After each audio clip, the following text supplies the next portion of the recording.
Ayan na. Sino nakakaalam ng ulam na to? Tara na't kumain. Kain, kain, kain tayo.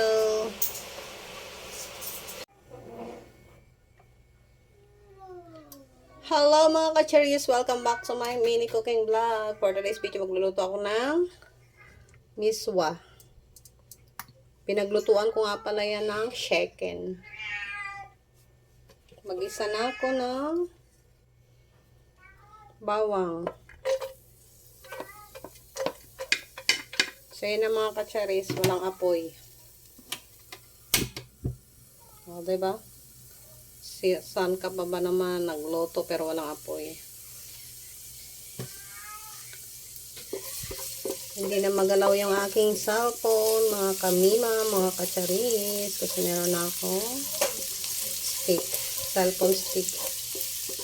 Next is bawang.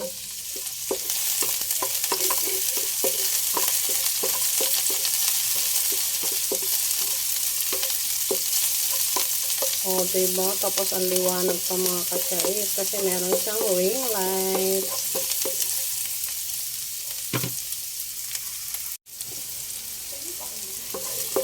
Next is kamatis.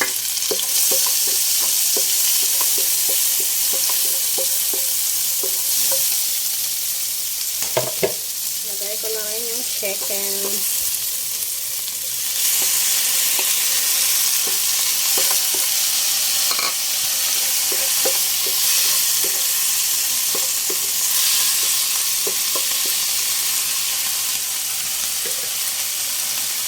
Lagay ako ng magic sarap.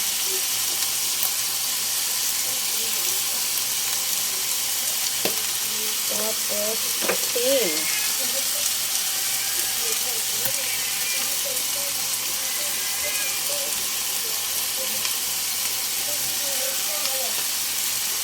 Paminta powder.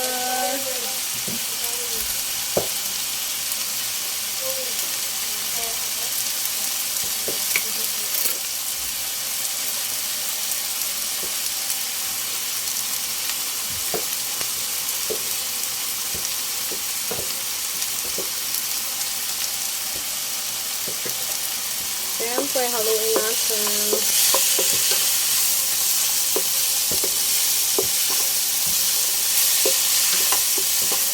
O, diba? Ganda na ng ating bedyo.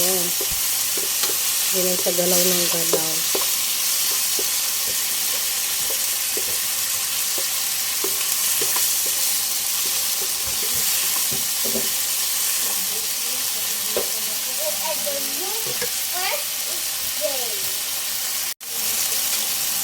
Siyempre, takpan natin.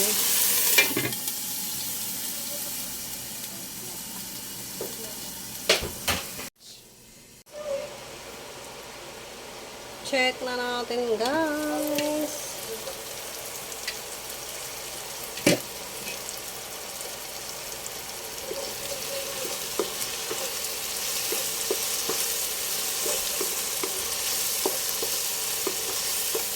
Pwede na yan. Lagay na natin yung gulay. Ang bilis naman maluto yung sotanghon.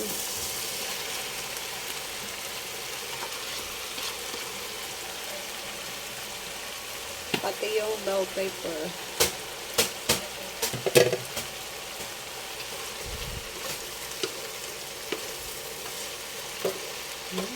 Yummy, yummy.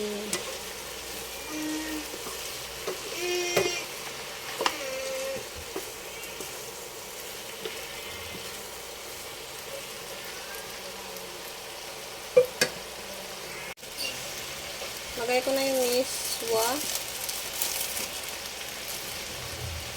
Yung miswa natin is 5 pieces lang siya.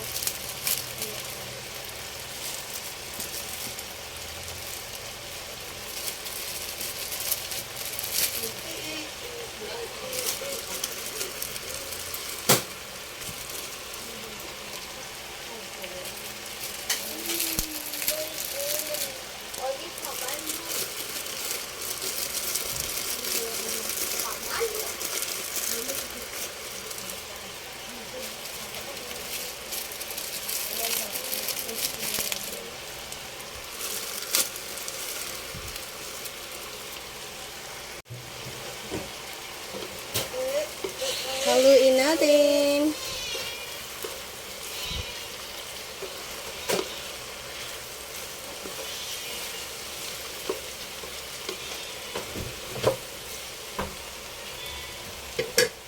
Lagay tayo ng water.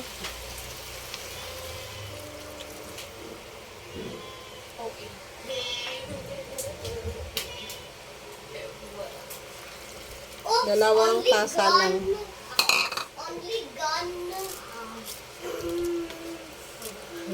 Yummy.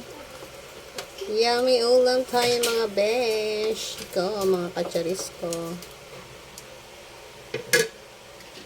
Siyempre, takpan.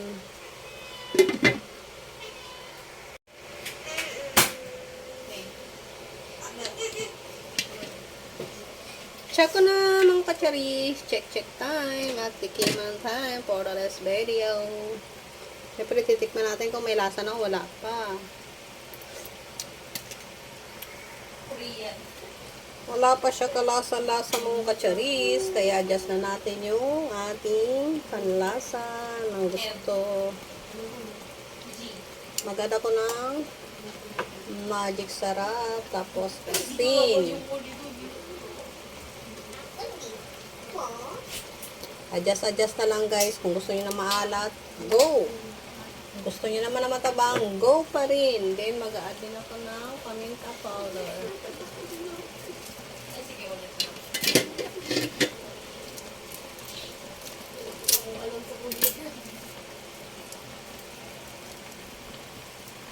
More paminta, mas masarap.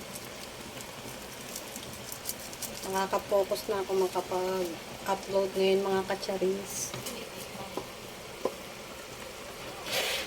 Ayan na ang ating ulam for today's video. Yummy, yummy.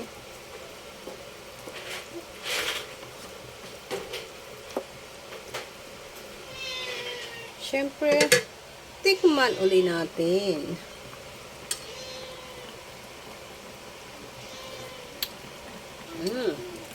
Goods na siya mga kacharis. Hintay lang natin maluto yung gulay.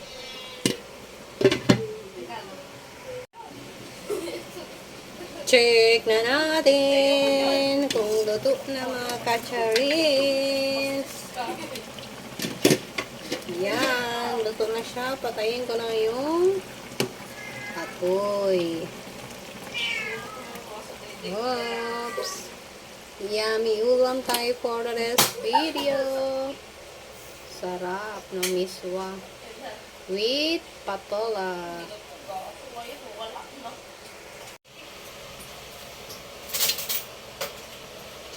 So, yan na. Sino nakakaalam ng ulam na to? Tara na't kumain.